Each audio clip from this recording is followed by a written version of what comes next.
Hi everyone, welcome to the chapter biodiversity management.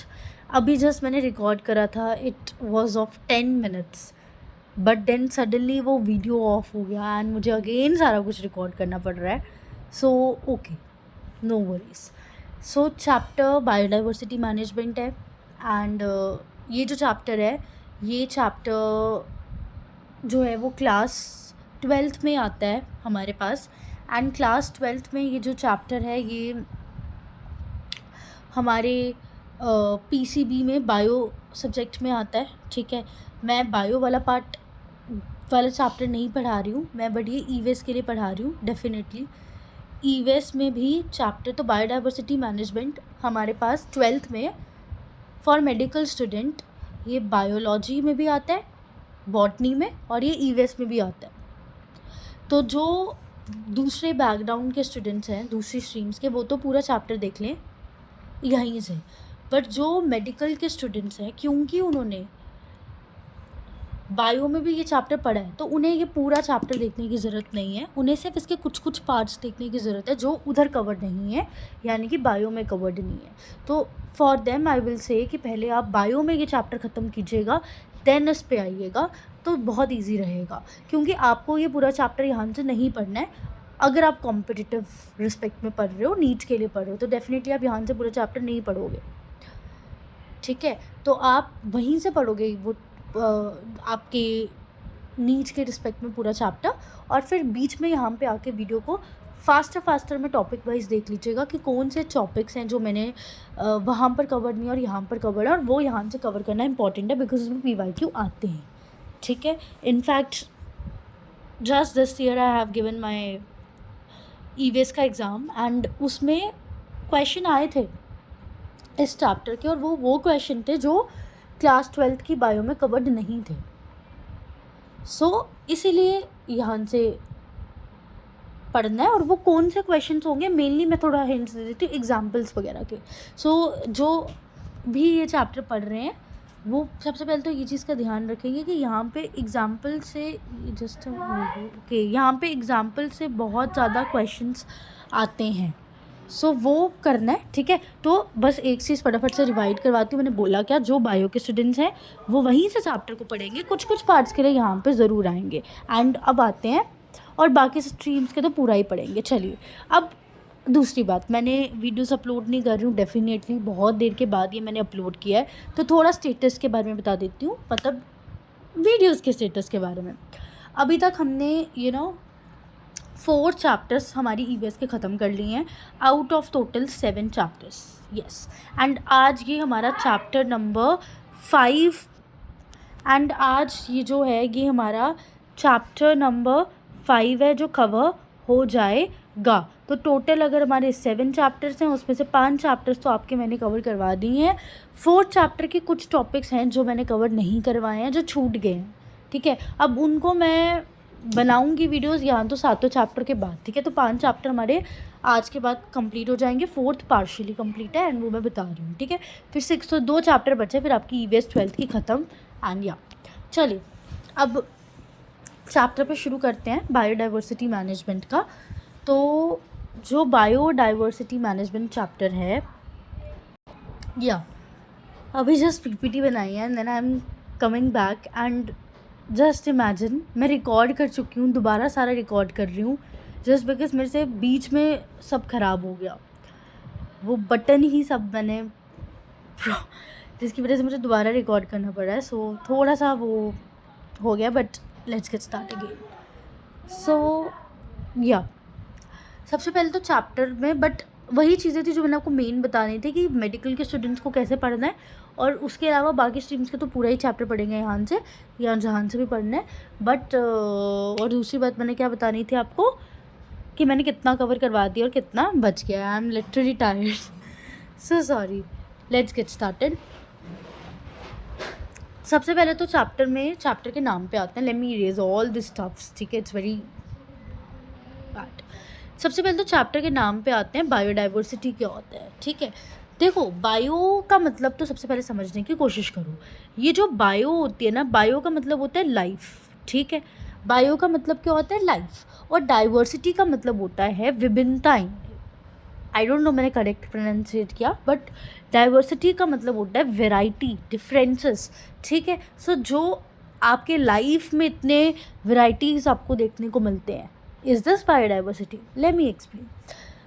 इसको combine करो, bio मतलब life, life on what? Life on the planet earth. So let me zoom it up.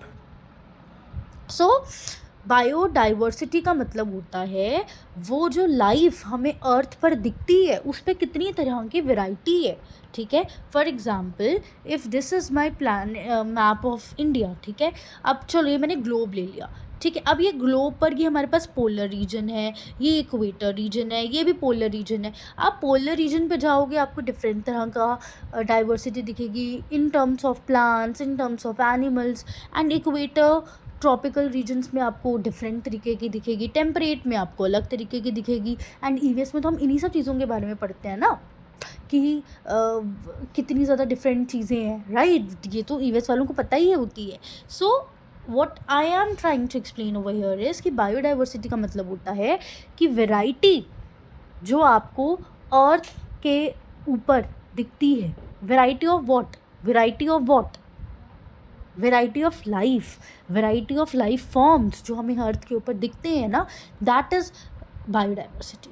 So coming on the थोड़ा scientific तरीके की definition, variety and the variability of variety and the variability of all the species. Variety and variability means diversity only, ठीक है। हर एक species की, plants हों चाहे, animals हों चाहे, या जो माइक्रो ऑर्गेनिजम्स हो। माइक्रो ऑर्गेनिजम्स क्या होते हैं? एक ऐसे तरीके के ऑर्गेनिज्म जिसको आप अपनी आइज़ के थ्रू तो नहीं देख सकते, बहुत ही छोटे, जैसे कि कोई भी तरह का जर्म्स वगैरह, ठीक है, which can not be seen through your eyes, ठीक है। तो नेकेड आइज से नहीं देख सकते, दे आर माइक्रो ऑर्गेनिजम्स। हाँ, अगर आप कुछ अपनी आंखों के ऊपर कुछ उस तरीके के लेंस लगाते हैं, मतलब बहुत ही डीप, वो साइंटिस्ट वाली बात होगी, तो you can definitely C those germs and all, है ना। बट ऐसे तो नहीं आप देख सकते। तो coming to the point, biodiversity की डेफिनेशन क्या है? वो वैरायटी में आपकी स्पीशीज़, चाहे वो प्लांट्स की हो, चाहे वो एनिमल्स की हो, चाहे वो माइक्रो ऑर्गेनिजम्स की हो, जो आपके इकोसिस्टम में रहती है। So it is simply the diversity which you see on your planet earth, ठीक है। नेक्स्ट, अब क्या है हमारे बायोडाइवर्सिटी क्या होता है समझ में आ गया। अब हमारे बायोडाइवर्सिटी की ना कुछ कैटेगरीशन है, इन शॉर्ट टाइप्स हैं। और ये जो बायोडाइवर्सिटी के हमारे पास टाइप्स है ना, ये हमारे पास एक सोशियो, जस्ट अ सेकेंड, ये एक सोशियो बायोलॉजिस्ट हैं, ठीक है। मैं इतना मेंशन नहीं कर रही हूँ, ये बायो में हम पढ़ते हैं, हमारे सोशियो बायोलॉजिस्ट हैं, मतलब साइंटिस्ट का नाम हम बायो में पढ़ते हैं, बट उसके टाइप्स जो हैं ये ईवीएस में भी हैं। सो आपको क्वेश्चन क्या आएगा? सबसे पहला क्वेश्चन बन गया कि भाई बताओ what is biodiversity. Second question आएगा व्हाट आर इट्स टाइप्स। सो जो बायोडाइवर्सिटी के जो टाइप्स हैं, आप देखो हर एक जब स्लाइड में बायोडाइवर्सिटी आएगा तो मैं उसके मतलब नहीं समझाऊंगी, ठीक है। अभी 2-3 मिनट लगा कर मैंने मतलब समझा दिया, मतलब डिफरेंट फॉर्म्स। तो ये जो हमारे पास हमारी प्लैनेट अर्थ पे इतने डिफरेंट फॉर्म्स हैं, इसके हमें टाइप्स किसने दिए हुए हैं? इसके टाइप्स हमें दिए हुए हैं एडवर्ड विल्सन साहब ने, जो कि एक सोशियो बायोलॉजिस्ट हैं, ठीक है। तो ये एक एडवर्ड विल्सन साहब हैं जिन्होंने हमें बायोडाइवर्सिटी के डिफरेंट टाइप्स दिए हुए हैं, ठीक है। अब पहला हमारे पास जो टाइप है that is genetic diversity. I think ये बहुत ही, जस्ट अ मिनट, उतना नहीं करते हैं, हाँ जी। सो जो पहला टाइप है हमारे पास, वो है हमारे पास जेनेटिक डाइवर्सिटी। जेनेटिक डाइवर्सिटी का सिंपल शब्दों में मतलब ये होता है कि देखो, जो ऐसी डाइवर्सिटी जो कहीं ना कहीं उनके जेनेटिक्स में है, जेनेटिक्स की वजह से उन्हें मिली है। जेनेटिक्स को अब बायो वाले स्टूडेंट्स नोज इट, बट दूसरे स्ट्रीम्स के जेनेटिक्स है सिंपली कि एक जनरेशन से दूसरी जनरेशन वाली genetics, that is what it is, genes के थ्रू पास ऑन हुई है, ठीक है। सो पहले तो डेफिनेशन पे आते हैं। देखो, जितने, पहले इसको समझते हैं, ठीक है। जितने भी हमारे पास ऑर्गेनिजम्स होते हैं हमारे प्लैनेट पे, वो जीन्स के वाया जेनेटिक इन्फॉर्मेशन देते हैं डिफरेंट जनरेशन्स में, ठीक है। और हर एक ऑर्गेनिज्म की जेनेटिक इन्फॉर्मेशन डिफरेंट होती है। तो वो डाइवर्सिटी जो एक स्पीशीज़ के अंदर आई है with the help of the genes, उस डाइवर्सिटी को हम बोलते हैं जेनेटिक डाइवर्सिटी, राइट। अब जैसे मैं हूँ या कोई एक दूसरा होमोसेपियन है, हम दोनों एक दूसरे से डिफरेंट है, या दूसरा ह्यूमन बींग है, मैं और आप डिफरेंट होंगे ना, जस्ट बिकॉज हमारे जीन्स डिफरेंट है ना, ठीक है। सो अब जीन्स वगैरह पे मैं नहीं जाऊँगी, शायद जो दूसरी स्ट्रीम्स की जिनके जीन्स के कॉन्सेप्ट्स क्लियर नहीं है, उन बच्चों को डेफिनेटली डिफ़िकल्ट हो रही होगी कि व्हाट इज़ जेनेटिक डाइवर्सिटी। तो आप उनको अब उन्हें इतने डिटेल में नहीं जाना है, वरना टॉपिक भटक जाएगा। बट वो सिंपली ऐसा समझें कि जेनेटिक डाइवर्सिटी का मतलब होता है एक ऐसी डाइवर्सिटी जो generation by generation pass on हो रही है, और वो generation by generation pass on हो रही है with the help of genes. तो जेनेटिक डाइवर्सिटी एक ऐसी डाइवर्सिटी है जिसमें एक ऑर्गेनिज्म दूसरे ऑर्गेनिज्म से डिफ़र करता है बिकॉज ऑफ द जीन्स, ठीक है, because of that genetic information. अब वेरिएशंस आती हैं, और वेरिएशन मियोसिस वगैरह की वजह से आती है, आई am not going on that. अब इसके एग्जाम्पल समझते हैं। तो अगर हम इसकी एग्जाम्पल की बात करें तो हमारे पास एक एग्जाम्पल है। जैसे पहले तो ये देखो, इंडिया में ये वाला लाइन देखना जिसको हाईलाइट भी किया हुआ है, ये कि इंडिया में ना 50,000 जेनेटिकली डिफरेंट स्ट्रेन्स हैं राइस के, 1,000 स्ट्रेन्स हैं मैंगो के। ये एक जस्ट एग्जाम्पल थी।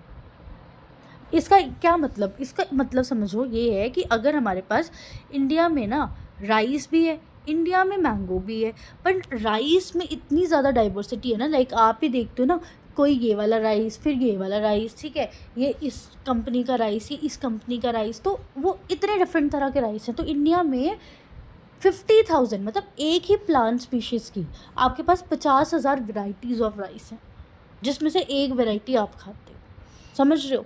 ऐसे मैंगो जो घर पे आप खाते हो वो 1,000 टाइप्स का। ये एक बेसिक एग्जांपल लाई हूँ मैं, सो दैट ये क्लियर करे आपको चीज़ों को, ठीक है। सो अब जैसे जो टेक्स्ट बुक में एग्जाम्पल्स भी यही है। अब आपसे क्वेश्चन पूछेंगे what is genetic diversity, you will say कि that diversity which came because of the different strains of genes. Now what are the examples, you can see कि there are various examples of mangoes, like we have 1,000 types of mangoes, we have 50,000 different rice. तो 50,000 different rice बन रहे हैं because of their genetic diversity itself, right. चलिए, oh shit, again one thing has happened, I have again recorded this whole page and then I'm realizing कि मैंने again on ही नहीं किया, मैंने pause किया था, कुछ noise हुई थी, and again I don't know, it happened second time and I'm literally frustrated. oh god, इतनी मुश्किल से मैंने पूरा पेज पता है एक्सप्लेन किया, 3-4 बार एक्सप्लेन कर दिया यही एक पेज, और उस पूरे में वीडियो बनती है। अब मुझे नहीं इतना भी याद नहीं है कि मैंने पॉज का बटन जब दबाया तो मैं किस पॉइंट पे छोड़ कर गई थी। तो मैं दोबारा पेज पूरा रिपीट कर देती हूँ थोड़ा और सिंपल तरीके से। ओह गॉड, सो या हम इस पेज में, आई डोंट नो मैं किस पॉइंट पे छोड़ कर गई हूँ, तो I have to repeat all, ठीक है। पहले तो आई होप ये वाला पार्ट रिकॉर्ड हो गया हो कि what biodiversity is. Second part was कि उसके टाइप्स, तो टाइप्स दिए हुए हैं एडवर्ड विल्सन ने। एडवर्ड विल्सन क्या है, एक सोशियो बायोलॉजिस्ट हैं जिन्होंने हमें हमारे इस वेराइटी ऑफ स्पीशीज़ को कुछ पार्ट्स में डिवाइड करके एक्सप्लेन किया। पहला था जेनेटिक डाइवर्सिटी, दूसरा था हमारे पास species diversity, and the third one was ecological diversity. Genetic diversity जो थी, एक ऑर्गेनिज्म में वेरिएशंस आती हैं बिकॉज ऑफ द जीन्स, उसको हम बोलते हैं जेनेटिक डाइवर्सिटी। दूसरी होती है स्पीशीज़ डाइवर्सिटी, जो जिसमें क्या होता है कि अगर एक ऑर्गेनिज्म में वेरिएशन आ रही है तो वो उसी स्पीशीज़ की वजह से है। Just a minute, this time I am not doing anything. या पहली जो डाइवर्सिटी थी that was genetic diversity which is because of the genes, second was species diversity which is because of the species itself, and third was ecological diversity which is because of the place, in a very simpler term, genetic diversity genes की वजह से है। तो example हमने दी कि mango के 50,000 jeans, rice की 50,000 varieties दिखते हैं, 1,000 वेराइटीज़ मैंगो के दिखते हैं। ऐसे ही हमारे पास हमने एक एग्जांपल दी कि ये एक मेडिसिनल प्लांट है which is found in Himalayan regions, ठीक है। अब इसके भी केमिकल्स निकलते हैं, that chemical have lot of variety, ठीक है। अब फिर हमने दी species diversity. Species diversity is because of the species. हमने यहाँ पे एग्जांपल ली एम्फीबियन की। एम्फीबियन एक ऐसी स्पीशीज़ होती है जो लैंड में भी रहती है, पानी में भी रहती है। तो एम्फीबियन जो होती है वो वेस्टर्न घाट्स में ज़्यादा मिलते हैं, ईस्टर्न घाट्स में कम मिलते हैं। तो अब देखो एक ही स्पीशीज़ है एम्फीबियन जो वेस्टर्न एरिया में ज़्यादा मिल रहे हैं और ईस्टर्न एरिया में कम मिल रहे हैं, ठीक है। सो ये उस स्पीशीज़ की डाइवर्सिटी है कि वो इस एरिया में रहना पसंद कर रहा है, इस एरिया में रहना पसंद नहीं कर रहा। अगला होता है इकोलॉजिकल डाइवर्सिटी। इकोलॉजिकल डाइवर्सिटी में we have a very beautiful example where there is a comparison between two countries, one is your India itself and other one is the Norway। अब इंडिया में क्या है कि रेन फॉरेस्ट, मैनग्रोव्स, ये सब चीज़ें बहुत हैं, बट अगर वहीं मैं नॉर्वे में चले जाऊँगी मुझे ये सब चीज़ें इतनी नहीं मिलेंगी। सो आप देख रहे हो कि एक प्लेस में आपको कुछ तरह की चीज़ें बहुत मिल रही हैं और वहीं दूसरी प्लेस में आपको उसी टाइप की स्पीशीज़ उतनी नहीं मिल रही हैं। So that was it's type. मैं एक बार रिपीट करवाऊँगी बिकॉज थोड़ा और क्लियर हो जाए, फिर मैं इस टॉपिक से आगे बढ़ूँगी।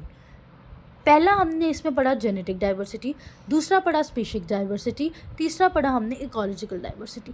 जेनेटिक डाइवर्सिटी वो डाइवर्सिटी होती है जो एक ऑर्गेनिज्म के अंदर आती है बिकॉज ऑफ द जीन्स। दूसरी डाइवर्सिटी होती है स्पीशीज डाइवर्सिटी जो स्पीशीज़ की वजह से ही आती है, और ecological is somehow connected with place. Genetic diversity में सबसे पहले इकोलॉजिकल डाइवर्सिटी मुझे बहुत इजी लगती है, उसकी एग्जांपल लेते हैं। इकोलॉजिकल डाइवर्सिटी में एग्जांपल हमने देखा कि इंडिया को कंपेयर करा और हमने नॉर्वे को कंपेयर करा और हमने बोला कि इंडिया में आपको कुछ तरह की चीज़ें बहुत ज़्यादा दिखती हैं एज़ कम्पेयर टू नॉर्वे। तो this is your ecological diversity. फिर हमने स्पीशीज डाइवर्सिटी की बात करी, हमने उसमें एम्फीबियन की एग्जांपल ली। हमने बोला amphibian like frog let's suppose आपको वेस्टर्न घाट में बहुत मिलते हैं और ईस्टर्न घाट में बहुत कम मिलते हैं। तो एक ही स्पीशीज़ थी जो एक जगह ज़्यादा मिल रही है और दूसरी जगह कम मिल रही है। तीसरी हमने ली जेनेटिक डाइवर्सिटी। जेनेटिक डाइवर्सिटी में वी टोटली डिस्कस कि ये जीन्स की वजह से होती है। जीन्स क्या होता है, एक ऐसा फैक्टर होता है जिसके थ्रू इंफॉर्मेशन एक जनरेशन में दूसरे जनरेशन में पास होती है। और जीन्स में आपको राइस में 50,000 वेराइटीज़ दिख रही है। मतलब आप समझ रहे हो, अगर हमारे घर पे 50 डिब्बे आते हैं राइस के, वो 50 के 50 राइस के फ्लेवर अलग हो सकते हैं। जैसे चिप्स में वैरायटी होती है ना, 4-5 टाइप के चिप्स होते हैं, टमाटो फ्लेवर, अनियन फ्लेवर, दो वैरायटी। ऐसे राइस में वैरायटी है और कितनी है, 50,000 वैरायटी। ऐसे ही मैंगो में वैरायटी और कितनी है, 1,000 वैरायटी। उसके अलावा एक एग्जांपल ली मेडिसिनल प्लांट की जो हिमालय में मिलता है। इस मेडिसिनल प्लांट एक केमिकल को सिक्रीट करता है, उस केमिकल की भी वैरायटी है। So that was all by the Edward Wilson. अगर फिर भी समझ नहीं आया हो, I can't help it, sorry. Next is the biodiversity at different level. So biodiversity क्या, अभी तक पहले डिस्कस क्या किया कि व्हाट बायोडाइवर्सिटी इज़, उसकी डेफिनेशन क्या है, उसके टाइप्स क्या हैं। अब हम डिस्कस करेंगे कि अलग अलग लेवल पे आपको अलग अलग तरह की बायोडाइवर्सिटी मिलती है। अलग अलग लेवल का मतलब क्या है, देखो देयर आर 3 लेवल जिसको हमने मद्देनज़र रख के काम करना है। वन इज़ ग्लोबल लेवल, मतलब जब हम एज अ कम्प्लीट वर्ल्ड की बात कर रहे हैं, that is the global level. फिर होता है नेशनल लेवल, जब हम एक कुछ कंट्रीज़ को कंपेयर करके बात करें, जो जस्ट हम इकोलॉजिकल डाइवर्सिटी में कर भी आए हैं, जहाँ पर हमने एक स्कैंडिनेवियन कंट्री और एक इंडिया जैसी कंट्री को कंपेयर करा। फिर एक लोकल लेवल की एक कंट्री के भी कुछ पार्ट में जाके कंपेयर कर रहे हैं, राइट। और उसके बाद ये एक इम्पॉर्टेंट पॉइंट है जिसको तो मैं बाद में बताऊँगी।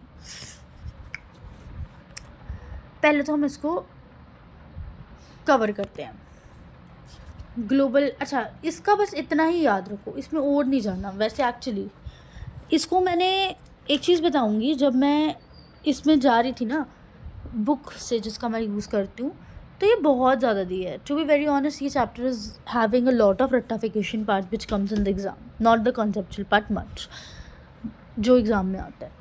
तो we have to follow less रट्टाफिकेशन पार्ट, एंड क्योंकि रट्टाफिकेशन is there, we can't do any thing.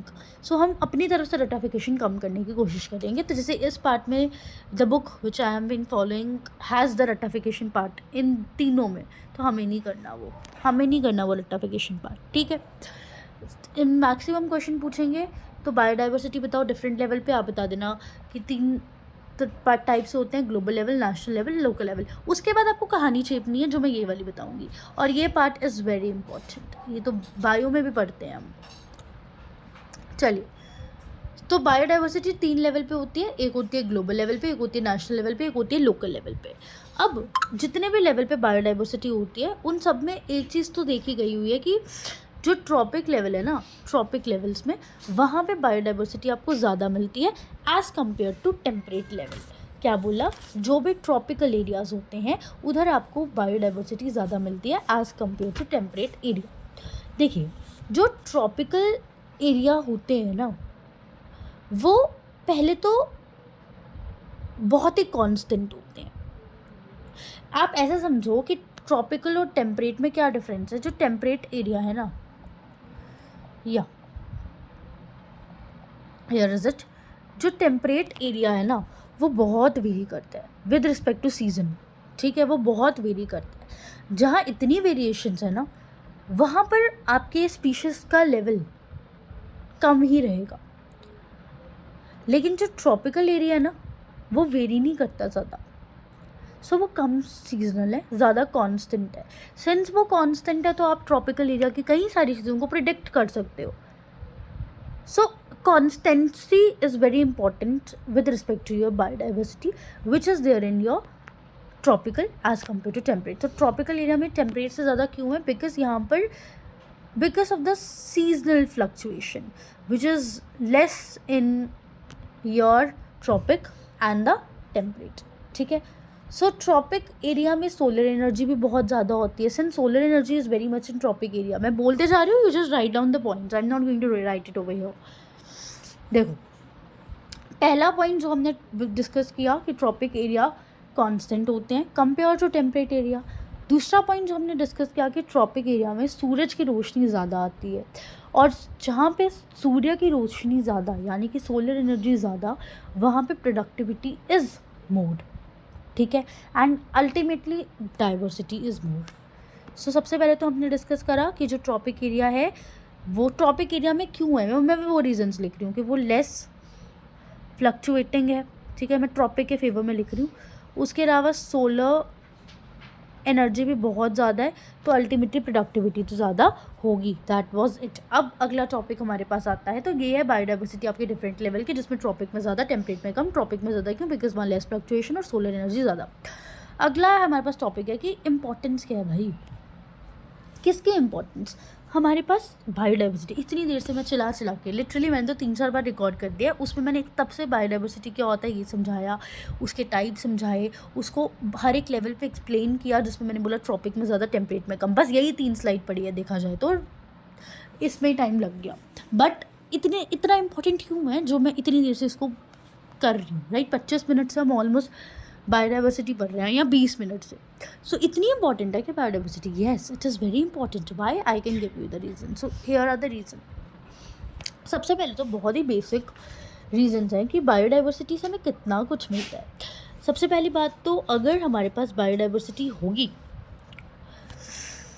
Just a minute, okay, 1 minute सिर्फ, या अगर हमारे पास बायोडाइवर्सिटी होगी, हमारा इकोसिस्टम की बहुत ज़्यादा सर्विस हमें मिलेगी। व्हेन आई से इकोसिस्टम की सर्विस, इसका ये मतलब है कि देखो, ecosystem is maintained by human, all the organisms which live on your planet अर्थ।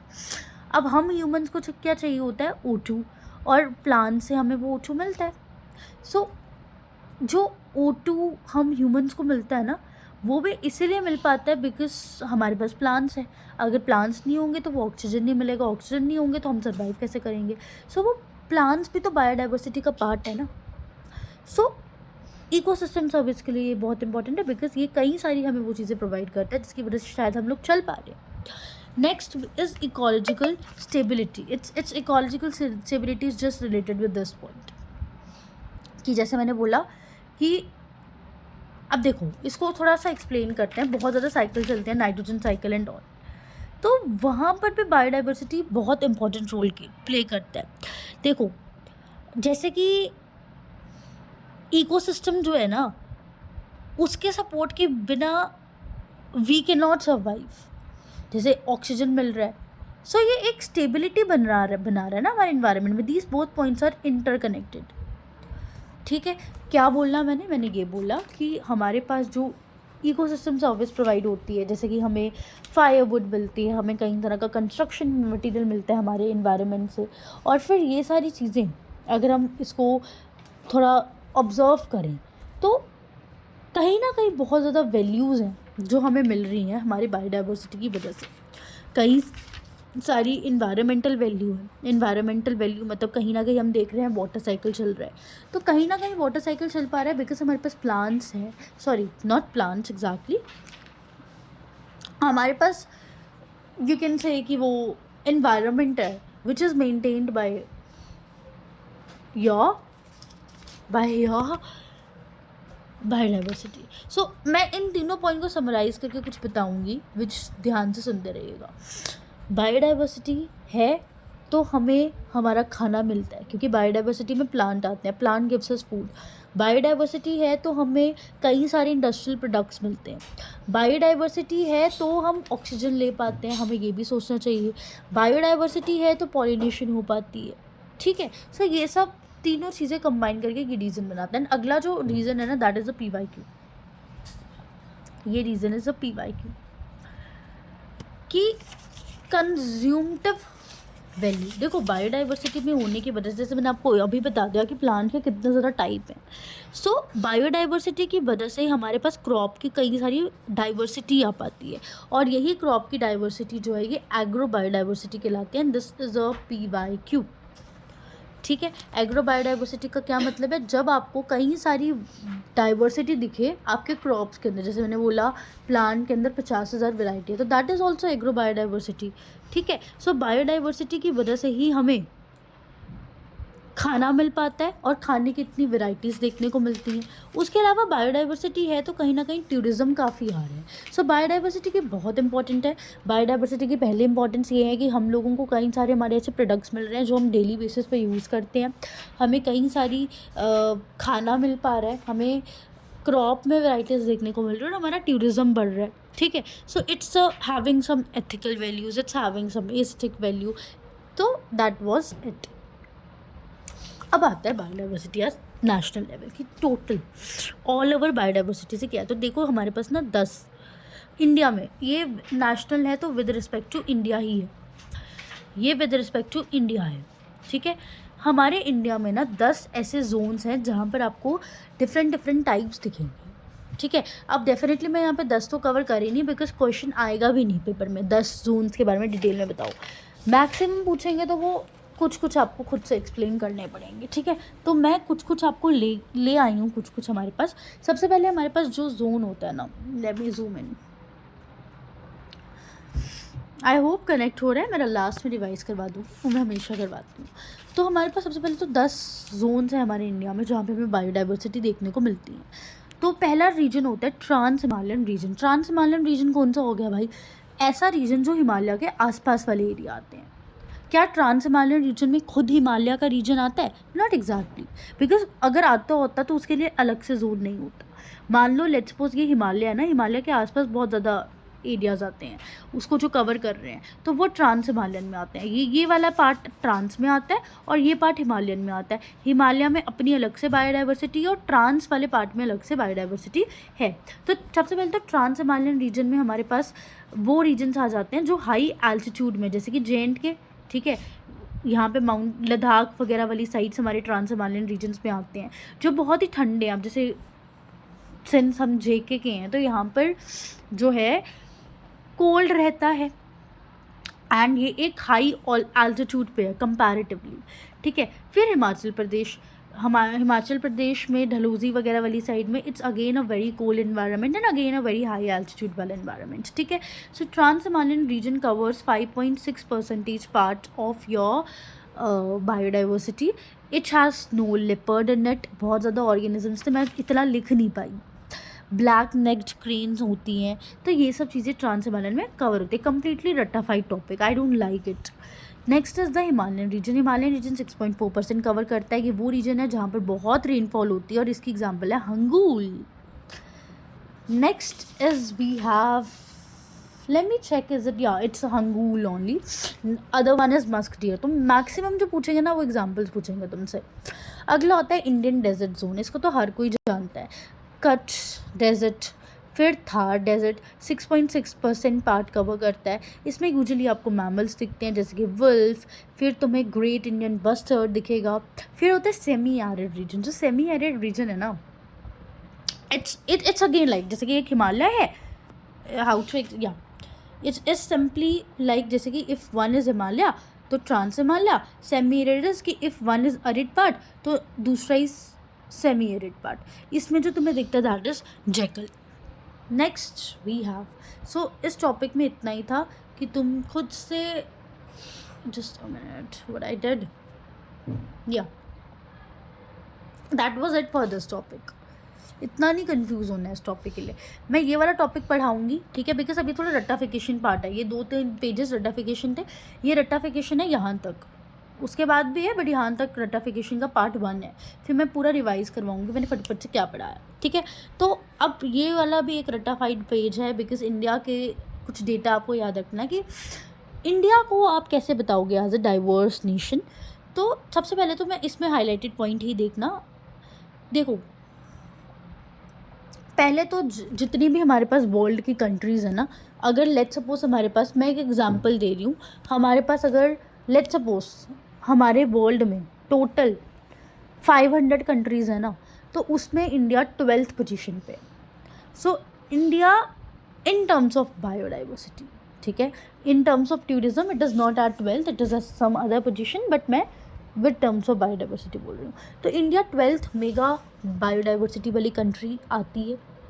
उसके अलावा ये तो डेटा है, इसको मत पढ़ो, सेकंड पॉइंट को मत पढ़ना, वही पॉइंट पढ़ना जो तुम्हें हाईलाइटेड पोर्शन में है, ठीक है. Just a minute. या उसके अलावा ये India became a part of international convention on biological diversity on May 1994. Again learning का पॉइंट है कि ये इंडिया की अचीवमेंट्स है कि इंडिया बायोलॉजिकल डाइवर्सिटी के रिस्पेक्ट में नोटिस हुआ मई 1994 में. और फिर इंडिया के फ्लोरा के बायोडाइवर्सिटी के बारे में कमेंट किया हुआ है इस पॉइंट पे कि हमारे पास 47,000 स्पीशीज़ है हमारे प्लानट अर्थ के इंडिया में, जो कि 15% बनाती है. और ये किसने डेटा दिया हुआ है? बोटानिकल सर्वे ऑफ इंडिया, मतलब जो प्लांट्स के लिए सर्वे करते हैं, उन्होंने बोला कि इंडिया में, सिर्फ इंडिया में 47,000 डिफरेंट स्पीशीज़ हैं. और ऐसे ही हमारे पास फौना के लिए भी सर्वे किया गया था जिसका डेटा भी ये गिवन है. उसके अलावा 7th स्पीशीज़ मैमल्स के रिचनेस हमारे यहाँ पे 7th, मतलब सबसे ज़्यादा मैमल्स किस कंट्री में पाए जाते हैं, उसमें से 7वें नंबर पे हमारा कंट्री आती है. और रेप्टाइल्स के पॉइंट पे हमारी कंट्री 5th नंबर पे आती है. रेप्टाइल्स मतलब लिजर्ड्स, मैमल्स मतलब हम खुद, ठीक है. उसके अलावा हमारे पास बहुत ज़्यादा बायोडाइवर्सिटी है. राजस्थान के हॉट डेजर्ट्स ले लो. फिर हमारे पास 16 तो फॉरेस्ट के मेजर टाइप्स हैं जो हमने पढ़े भी हुए हैं 11th वगैरह में. 10 बायो जियोग्राफिकली रीजन्स है जिसके बारे में जस्ट हम प्रीवियस स्लाइड में पढ़ के आए. ये वाला एरिड एंड ऑल, ये ऐसे 10 रीजन थे जिसमें से मैंने 10 तो नहीं पढ़ा है बट कुछ पढ़ाए हैं. और हमारे पास टोटल हॉटस्पॉट्स 34 हैं. अब हॉटस्पॉट क्या है वो तो डेफिनेटली नेक्स्ट पढ़ेंगे. तो अगेन ये पेज डेटा है, इंडिया के अचीवमेंट्स हैं जो आपको सिर्फ एक बार नज़र मारनी है. और सारे पॉइंट्स नज़र नहीं मारने हैं, वो पॉइंट्स नज़र मारने हैं जो ऑलरेडी यहाँ पे हाईलाइटेड हैं, ठीक है. इसलिए मैं पेज एज इट इज़ उतार के लेके आ गई बिकॉज यहाँ पे बहुत क्रिस्पली हाईलाइटेड पॉइंट्स दिए हैं जो तुम्हें देखने हैं. चलो आप थोड़ा रिवाइज करते हैं. इट्स बीन 35 मिनट्स, 30 मिनट्स हो गए ऑलमोस्ट पढ़ते हुए. स्टार्टिंग में भी वो बीच में ब्रेक्स भी थी, आई मीन थोड़ा सा बीच में रिवाइज वगैरह के चक्कर में. तो 30 मिनट्स तो मान लेते लगातार हमने पढ़ा. एंड मैं तो 1 घंटे से शूट कर रही हूँ बिकॉज बहुत बार मैंने वीडियो ऑन की बंद की. सो मेरा तो अलग ही चल रहा है बट कोई बात नहीं. ओवरऑल इट्स बीन 30 मिनट्स जो दिखेगा इफेक्टिव. तो एक बार रिवाइज़ करते हैं बिफोर, अभी बहुत स्लाइड्स बाकी हैं और 60 मिनट्स में मेरा ये अपने आप ही रिकॉर्डर बंद हो जाएगा, मुझे दूसरी वीडियो रिकॉर्ड करनी पड़ेगी. तो चलिए कोई बात नहीं. सबसे पहले जो हमने पढ़ा, we discussed about what biodiversity actually is, बहुत अच्छे से समझ में आया. फिर इसके 3 पार्ट्स ठीक है, हमने पढ़े। फिर हम इसको डिफरेंट लेवल्स पे लेकर गए, जहाँ पे हमने बोला ट्रॉपिकल्स में ज़्यादा है। ट्रॉपिकल्स में ज़्यादा क्यों है? बिकॉज वो कांस्टेंट होता है और सोलर पावर ज़्यादा है वहाँ। फिर हमने इसकी इंपॉर्टेंस देखी, हमने बोला कि इसकी कई सारी इन्वायरमेंटल वैल्यू है, कई ज़्यादा ये इकोलॉजी में स्टेबिलिटी लाता है, कई इकोसिस्टम सर्विस हमें प्रोवाइड करता है, और इसके बहुत ज़्यादा आपको वैरायटीज़ दिखती हैं इसके क्रॉप्स में, जिसको हम एग्रो बायोडाइवर्सिटी कहते हैं, which is a PYQ also. फिर हमने बोला इसके टूरिज्म पे कमेंट किया। फिर हमने बोला नेशनल लेवल पे 10 रीजन्स हैं, जिसमें से कुछ रीजन्स मैंने आपको यहाँ पे बता दिए एंड वी डिस्कस्ड। फिर हमने इंडिया की अचीवमेंट्स देखी as a mega biodiversity nation, और ये सारी अचीवमेंट्स ये थी which we have discussed. Now next topic is biodiversity hotspot, but मैं ये टॉपिक अभी नहीं पढ़ाऊँगी। मैं सीक्वेंस को चेंज करूँगी। बुक्स में बहुत गंदी सीक्वेंस है जो समझ में नहीं आएगा समझ। तो अब मैं अपनी सीक्वेंस से चलूँगी, कवर सारा करूँगी, सीक्वेंस अपना होगा। अभी तक हमने देख लिया कि बायोडाइवर्सिटी क्या क्या है, क्या नहीं है, इंडिया में क्या, ये सब हमने एक्स्ट्रा फालतू बातें देख ली। अब हम जो देख रहे हैं ना, दैट इज़ कि हमारे बायोडाइवर्सिटी है, ठीक है। अब बायोडाइवर्सिटी को कंजर्व कैसे करें, अब हमने वो समझना है। हमने ये समझ लिया हमारी बायोडाइवर्सिटी क्या है, वो सब चीज़ें हमने समझ ली। अब मैंने को समझना है कि बायोडाइवर्सिटी को कंजर्व करना है। अब बायोडाइवर्सिटी को कंजर्व क्यों करना है, वो भी क्वेश्चन अच्छा है। बायोडाइवर्सिटी को कंजर्व करना है बिकॉज इसमें बहुत ज़्यादा थ्रेट्स हैं। अब वो कंजर्व क्यों करना है, उस क्वेश्चन का आंसर जब थ्रेट्स पढ़ाऊंगी तब बताऊंगी। बट बायोडाइवर्सिटी को कंजर्व, बायोडाइवर्सिटी क्या होता है, सबसे पहले ना चैप्टर पढ़ने वक्त कुछ क्वेश्चंस तैयार रखा करो। पहले तो चैप्टर के नाम में ही, अगर जैसे बायोडाइवर्सिटी चैप्टर पढ़ा ना, कुछ क्वेश्चंस तैयार रखो। व्हाट इज़ इट, ठीक है, वो क्या है, वो हमने देख लिया। सेकेंड क्वेश्चन होता है कि वो क्यों है, वो भी हमने देख लिया कि इसमें इकोसिस्टम सर्विस मिलती है, इकोलॉजिकल सर्विस मिलती है। अब बायोडाइवर्सिटी पे खतरा है क्या, तो है। अब वो खतरे को खतरा क्यों है उसका क्वेश्चन बाद में देंगे, और खतरा है वो मैंने बोल दिया है, क्यों है वो बाद में देखेंगे। अब खतरा है तो कंजर्व कैसे करें वो समझो पहले, ठीक है। तो बहुत इंपॉर्टेंट है ये टॉपिक, और ये टॉपिक बायो वाले बच्चों को तो देखने की ज़रूरत नहीं है, इसके कुछ कुछ पार्ट देखना जब यहाँ पे नाम आएंगे एग्जाम्पल्स वाले पार्ट, ठीक है। तो पहले तो कंजर्वेशन ऑफ बायोडाइवर्सिटी समझते हैं। देखो, there are 2 ways via which we can conserve the biodiversity. एक होता है इन सीटू तरीका, एक होता है एक्स सीटू तरीका। पहले तो बेसिक पे ही आ जाओ, what is in situ, what is ex situ. In situ का मतलब होता है कि मान लो मेरा ये ए ऑर्गेनिज्म है, इसको ना इस एनवायरनमेंट से खतरा है। अब ओहो, इसको इस एनवायरनमेंट से खतरा है, तो हम एक काम करते हैं, ए को ना इस एनवायरनमेंट से निकाल कर दूसरे एनवायरनमेंट में डाल देते हैं। ये एक तरीका होता है। और दूसरा मेथड होता है कि अच्छा, ए को इस एनवायरनमेंट से खतरा है। एनवायरनमेंट में किस चीज़ से खतरा है, लेट्स सपोज इस प्लांट से खतरा है, तो हम इस ए के आसपास प्रोटेक्शन जनरेट करवा देंगे। इन शॉर्ट, जब ए उस जगह को छोड़कर चला जाता है, वो एक तरीका था ए को प्रोटेक्ट करने का, और दूसरा तरीका था कि ए को उसी जगह पे रखो और उसके आसपास कुछ ऐसा कर दो कि वो प्रोटेक्ट हो जाए। तो पहले तो आप बताओ कि ए का जगह छोड़कर भाग जाना वो करेक्ट तरीका था, या ए का उसी जगह पे रहना वो करेक्ट तरीका था और अपने आप को प्रोटेक्ट करना। ए का अपनी जगह से भाग जाना और दूसरी जगह पे शिफ्ट होना, that is called as ex situ conservation. तो कहते हैं ना, डर कर मैदान छोड़कर भाग गया, वो सबसे आसान काम होता है। तो वो चीज़ है एक्स सीटू। और ट्रस्ट में एक्स सीटू बहुत ईजी टॉपिक है, वो तो बहुत इजी टॉपिक है, वो तो है ही नहीं इनफैक्ट। पर जब उसी ग्राउंड में आप डर का सामना करते हो, वो सबसे ज़्यादा डिफ़िकल्ट होता है। और सेम उस चीज़ को हम इन सीटू बोलते हैं, और इन सीटू डिफ़िकल्ट टॉपिक है। एक्स सीटू में क्या था, वो ऑर्गेनिज्म को ही भगा दो।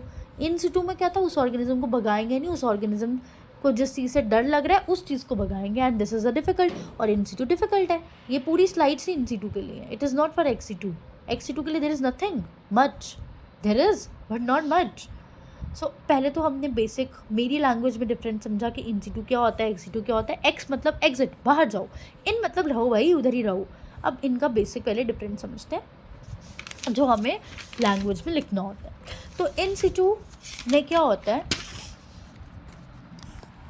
जस्ट अ मिनट, कंजर्व करो उस स्पीशीज़ को अब देखो पहले तो एंडेंजर्ड स्पीशीज़ ये मतलब भी समझते हैं कि मैं बाद में समझाऊंगी, फ़िलहाल के लिए समझ लो स्पीशीज़ को कंजर्व करना है अपने ही नेचुरल हैबिटेट में। और यहाँ पे क्या है, ये पढ़ो, ये लाइन बड़ी इंपॉर्टेंट है, आउटसाइड द एनवायरनमेंट, ये पॉइंट हमने डिस्कस कर लिया। इसमें क्या था, इसमें आप उस स्पीशीज़ को जिससे भी खतरा है, प्रेडेटर मतलब वो ऑर्गेनिज्म जिस चीज़ से खतरा है उस ऑर्गेनिज्म से प्रोटेक्ट करो। इसमें क्या था, इस ऑर्गेनिज्म को बाहर ले जाओ और फिर प्रोटेक्ट करो, ठीक है।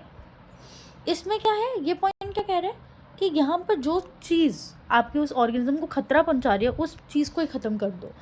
ये पॉइंट क्या कह रहा है कि जो चीज़ खतरा पहुँचा रही है उस पॉइंट से दूर ले जाओ और दूर रख कर फिर उसको ह्यूमन सुपरवाइजन के अंदर रखो। यहाँ पर आप ऑर्गेनिज्म को उसके नेचुरल एनवायरनमेंट में ही रख रहे हो इन सीटू में, पर भाई एक्स सीटू में आप उसको नेचुरल एनवायरनमेंट से दूर करो, जैसे कि ज़ू।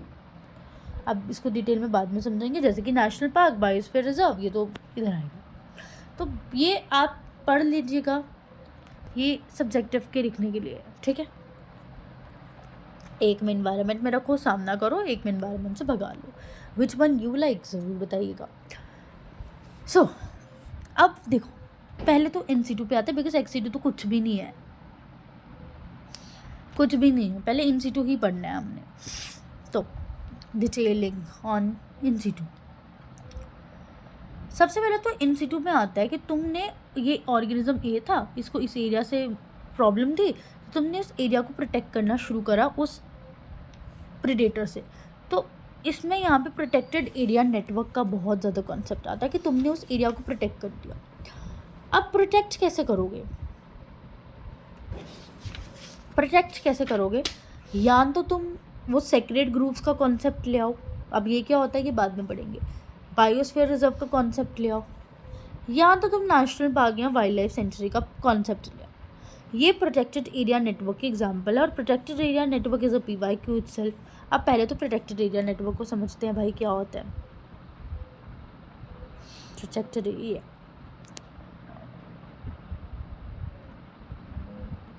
चलो सिर्फ डेफिनेशन पे जाएंगे। प्रोटेक्टेड एरिया एक ऐसे एरियाज़ होते हैं जहाँ पर जो भी तुम्हारे पास बायोलॉजिकल डाइवर्सिटी है ना, जहाँ पर तुम्हारे पास उस स्पीशीज़ की बायोलॉजिकल डाइवर्सिटी को प्रोटेक्ट किया जाता है उसके नेचुरल एरिया के साथ, मतलब ये ऑर्गेनिज्म ए था, उस ए को प्रोटेक्ट किया जाएगा और उसके एरिया को भी प्रोटेक्ट किया जाएगा।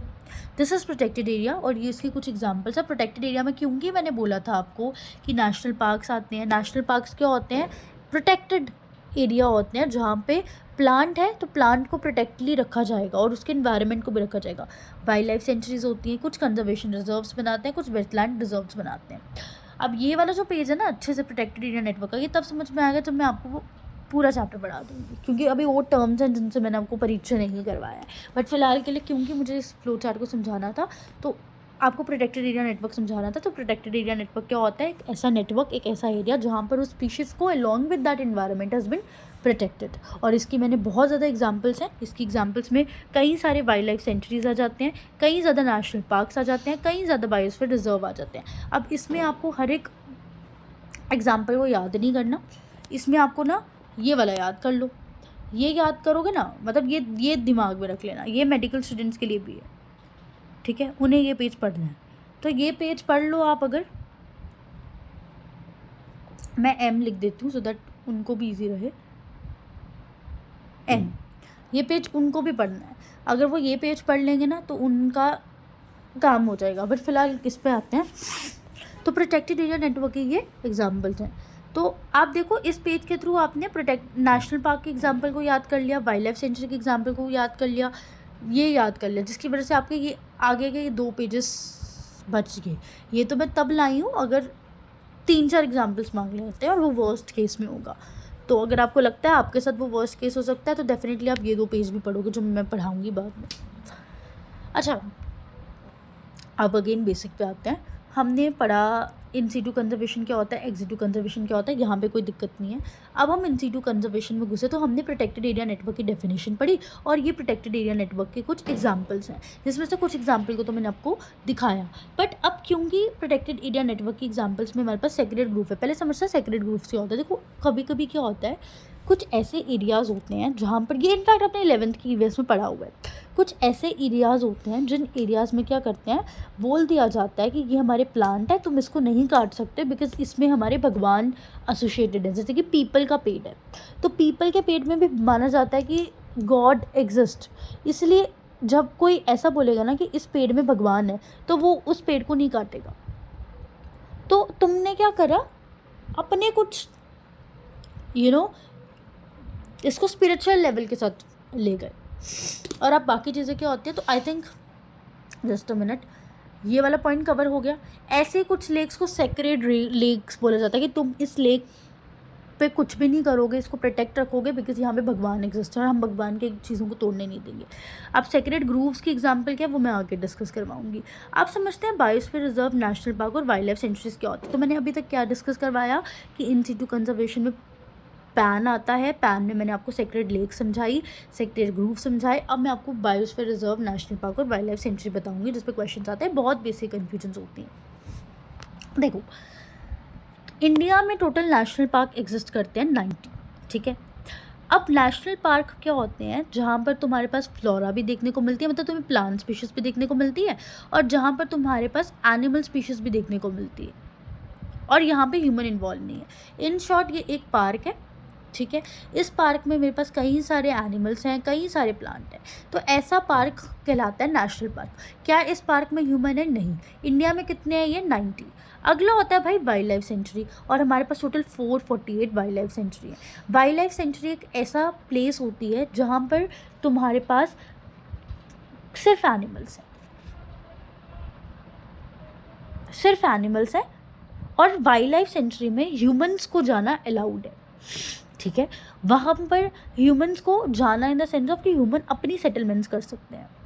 नेशनल पार्क में क्या होता है, humans can go to visit it, humans can go to see it, but वहाँ पर जो ह्यूमन है वो अपनी कुछ एक्टिविटीज़ नहीं कर सकते, एक्टिविटीज़ लाइक अपनी कोई ट्राइबिंग नहीं कर सकते, अपनी कोई हंटिंग नहीं कर सकते।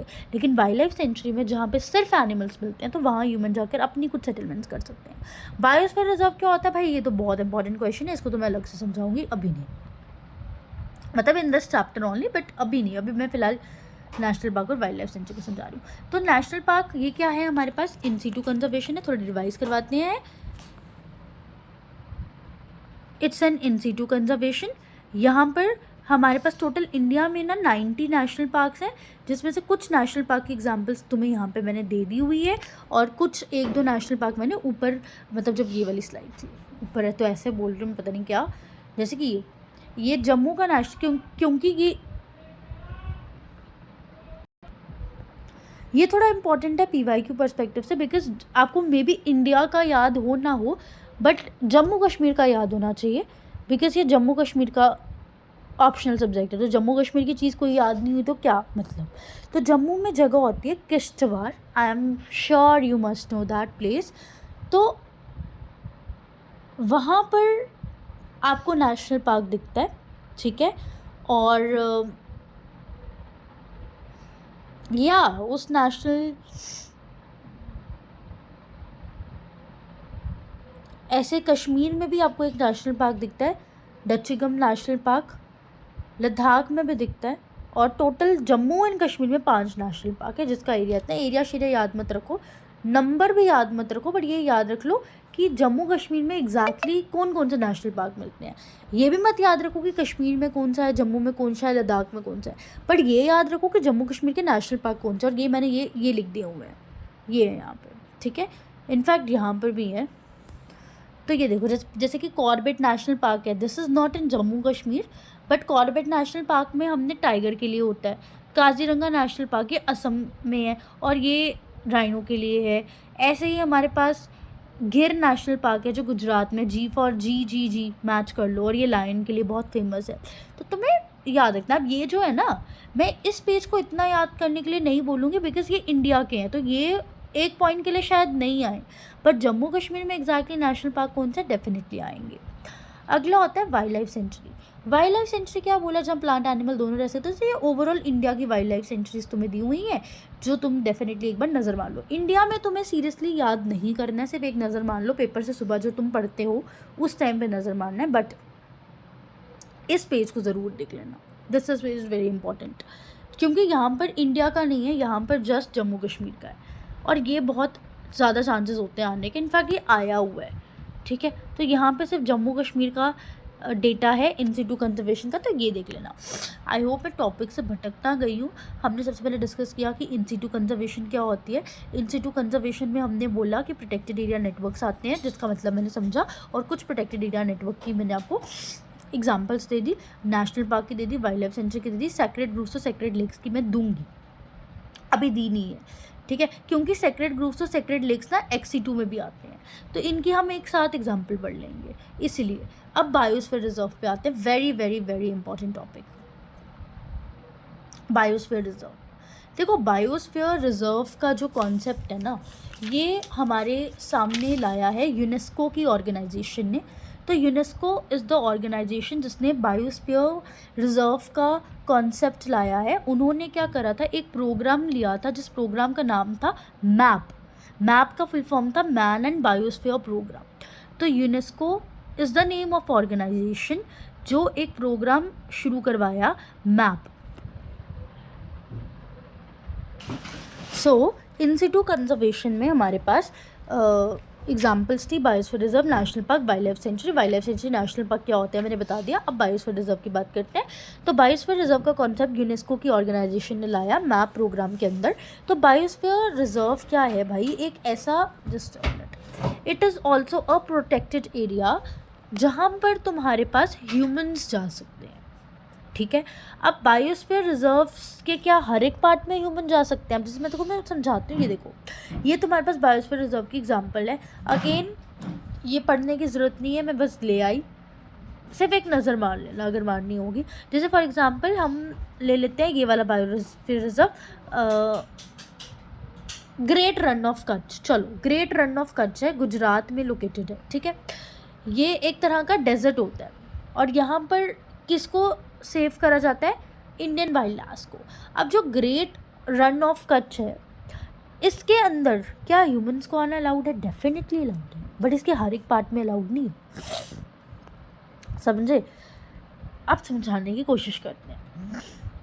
अब देखो, इतना मैंने समझाया, तो मैं समझ में आया हो नहीं आया हो, नो फ़र्क पड़ता। बट जब तुम्हारे पास टाइप आता है ना कि बायोस्फीयर रिजर्व के टाइप्स बताओ, तो वो तुम्हें आने चाहिए।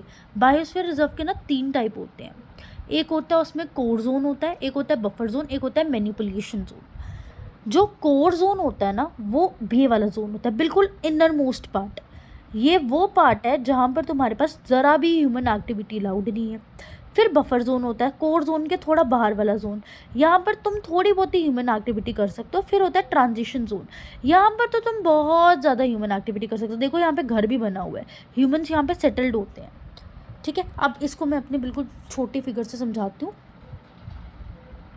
सबसे अंदर वाला पार्ट होता है कोर जोन, जहाँ पे ह्यूमन एक्टिविटी अलाउड नहीं होते। बेसिकली क्या बोल रही हूँ, बायोस्फीयर रिजर्व एक प्लेस है जहाँ पर अगेन तुम्हारे कुछ जोन्स होते हैं। Biosphere reserve is what, biosphere reserve is a place where certain parts are allowed for human activities and certain parts are not allowed for human activities. The part which is not allowed for human activity is clearly core.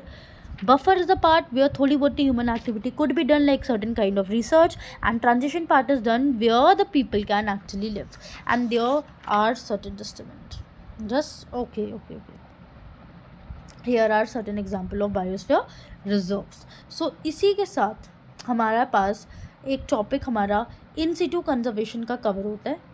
हाँ, ये इन Situ conservation का पूरा topic cover होता है, जहाँ पे हमने protected area networks के बारे में डिस्कस करा, फिर हमने सेक्रेड ग्रुप्स के बारे में डिस्कस करा, बायोस्फीयर रिजर्व के बारे में डिस्कस करा, फिर हमने यहाँ पे डिस्कस करा national parks and wild life sanctuary. अब वैसे तो कुछ मिनट्स के अंदर मेरी वीडियो बंद हो जाएगी, अगर उसके अंदर मैं पूरा चैप्टर ख़त्म करवा लेती हूँ तो ठीक है, फिर वरना मैं इसकी एक और वीडियो बना लूँगी, तो टेंशन मत लेना, दूसरी वीडियो भी आ जाएगी।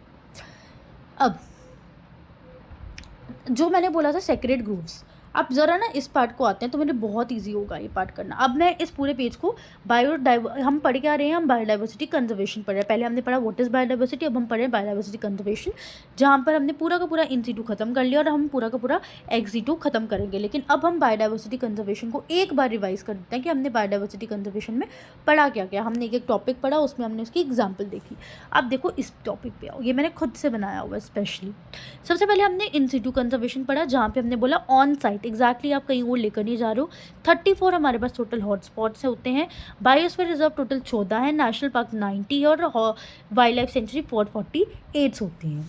ठीक है, उसके बाद हमने जो पढ़ा सेक्रेड ग्रुप्स, हमने क्या बोला, ऐसी प्लेसेस जहाँ पर भगवान के नाम की वजह से लोग कुछ करते नहीं, और हमारे पास मतलब it is helpful kind of. ठीक है, इसमें ये एग्जांपल है, एक है हमारे पास खासी एंड जयंता हिल्स, ये मेघालय में मिलती है, अरावली हिल्स राजस्थान में होती है, वेस्टर्न घाट्स कर्नाटका में है, और फिर हमारे पास चंदर एंड बस्तर प्लेस है मध्य प्रदेश में। तो ये एक ऐसी प्लेसेस है जहाँ पर हमारे पास सेक्रेड ग्रुप्स बनाए हैं। फिर होता है एक्सीटू कंजर्वेशन। एक्सीटू कंजर्वेशन क्या होता है कि आप उस जगह से बाहर निकल रहे हो, जैसे कि आप जोलॉजिकल पार्क बनाते हो। Zoological park normal zoos like मांडा जू एंड ऑल। इसमें क्या होता है कि आप एनिमल को ना क्या करते हो, अपने एनवायरनमेंट से बाहर निकालते हो। आप जब जू में जाते हो ना, आपको दिखता है वहाँ मंकीज़ हैं, वहाँ पर आपको स्नेक्स दिखते हैं, वहाँ पे आपको क्रोकोडाइल्स दिखते हैं, वहाँ पे टाइगर दिखते हैं, वहाँ पे लायन दिखते हैं। तो वहाँ पर क्या करते हैं, डियर्स दिखते हैं, हेन्स दिखती हैं, डकलिंग्स दिखते हैं। तो वहाँ पर क्या किया जाता है कि ये अलग अलग ऑर्गेनिजम्स हैं इन, जैसे कि देखो, जैसे आप कोई एक पॉइंट के लिए शायद आप एक वाइल्ड लाइफ सेंचुरी में जाओगे ना, शायद एक ही एनिमल दिखे आपको पूरी वाइल्ड लाइफ सेंचुरी में, क्योंकि वो उसी एनिमल का एरिया है। लेकिन जो जोलॉजिकल पार्क है ना, वहाँ पे वो कोई एक एनिमल का एरिया नहीं है, वो बहुत ज़्यादा एनिमल्स का एरिया, बिकॉज वहाँ पर एनिमल नेचुरली नहीं आया है, उसको अलग अलग जगह से लाया गया है, समझे। ऐसे ही हमारे पास बोटानिकल गार्डन्स होते हैं। फिर वाइल्ड लाइफ सफारी की एग्जांपल है। ठीक है, इसमें बड़ी कन्फ्यूजन होती है वाइल्ड लाइफ सफारी और सेंचुरी में। Sanctuary is example of in situ, safari is example of ex situ. फिर आजकल तो सीड बैंक्स बनने हैं कि सीड्स आपको अच्छे लगे, आपको लगा कि आपको चाहिए, तो आप उनको डिपॉजिट करके अलग से ले आ रहे हो। So this is the ex situ. And इसी के साथ तुम अब एक्वेरियम में जाते हो, आप देखते हो ना, उसको अलग से रखा जाता है।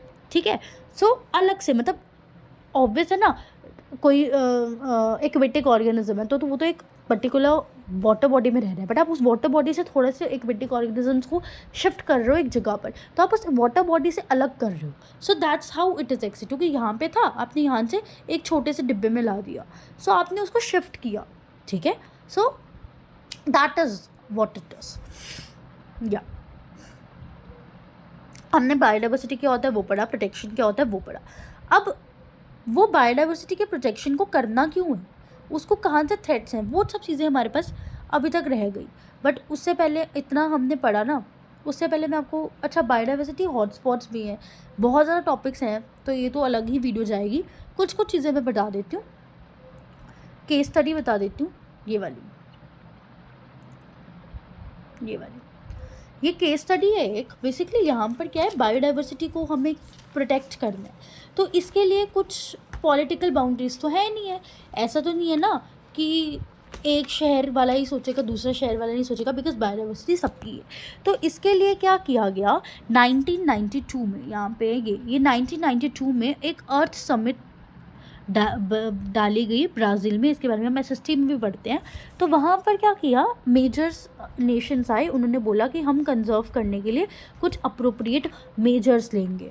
ये एक मीटिंग में बोला गया, और फाइनली फिर 2010 में, मतलब 1992 में पहला इनिशिएशन लिया गया, और उसके बाद 2010 में 192 कंट्रीज़ आपस में, नहीं 2002 में, आई एम सो सॉरी, 2002 में क्या हुआ, हमारे पास कुछ कंट्रीज़ आई, 190 कंट्रीज़, जिन्होंने आपस में प्लेज लिया। मतलब 1992 में भी हुई एक मीटिंग, लेकिन फिर एक रियल सोल्यूशन निकल के आया 2002 में, जहाँ पर we were almost having 190 countries. 1992 में, अरे यार बहुत गलत हो रहा है गैस, 2 मिनट रुक जाओ, मुझे मज़ा नहीं आ रहा करवाने का, यहाँ पे मैं करवाती हूँ। पहली मीटिंग हुई 1992 में ब्राज़ील में, जहाँ पर बोला हम कुछ करेंगे। फिर 2002 में एक मीटिंग हुई जहाँ पर किया गया, जहाँ पर 190 कंट्रीज़ आई, आपस में प्लेज लिया कि हम वाया 2010 तक बायोडाइवर्सिटी को प्रोटेक्ट करेंगे। यही चीज़ आपके यहाँ पर लिखी हुई है, विच यू कैन रीड, ठीक है। तो ये एक केस स्टडी है जिसमें तुम्हें कुछ ईयर्स का ध्यान रखना है। तो हमने इसमें पढ़ लिया बायोडाइवर्सिटी क्या है, उसको प्रोटेक्ट कैसे करना है, किस किसने मेजर्स लिए। अगले में हम कुछ इंपॉर्टेंट टर्म्स पढ़ेंगे, फिर हम थ्रेट्स क्या हैं बायोडाइवर्सिटी को वो पढ़ेंगे, और बायोडाइवर्सिटी को क्यों प्रोटेक्ट करना है, उसके इम्पैक्ट क्या हैं वो पढ़ेंगे, और the most important topic biodiversity hotspot पढ़ेंगे, ठीक है। ये भी एक टॉपिक है, I really want to cover this topic also, कि ये तुम्हारे पास कुछ वाइल्ड लाइफ स्पीशीज़ हैं, और ये एग्जैक्टली पेपर में आता है कि ये वाइल्ड लाइफ स्पीशीज़ हैं। ये तुम्हें सब ध्यान रखना है। इसमें मैं क्या बताऊँ कि कुछ बर्ड्स दिए हुए हैं जो तुम्हें जम्मू कश्मीर में मिलते हैं, कुछ वाइल्ड लाइफ सेंचुरीज़ दी हुई हैं, मैंने ऑलरेडी कवर करवाया है इनफैक्ट, ठीक है। तो ये तुम्हें ध्यान रखना है।